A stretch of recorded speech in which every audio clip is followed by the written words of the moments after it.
Today we have the 2016 Volkswagen California Ocean Camper. This vehicle was done just under 33,000 miles. It has an automatic transmission and a diesel fuel type.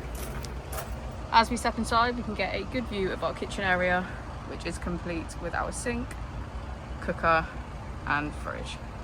Just below is our foldable table. As we'll be able to see from the pictures, this provides us with a dining area.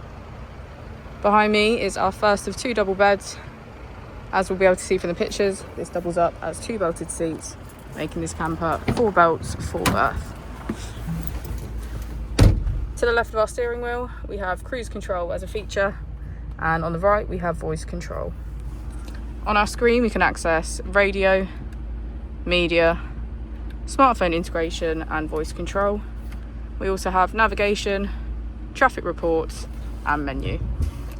If we put the vehicle into reverse, we can see that it comes with a parking camera with front and rear parking sensors.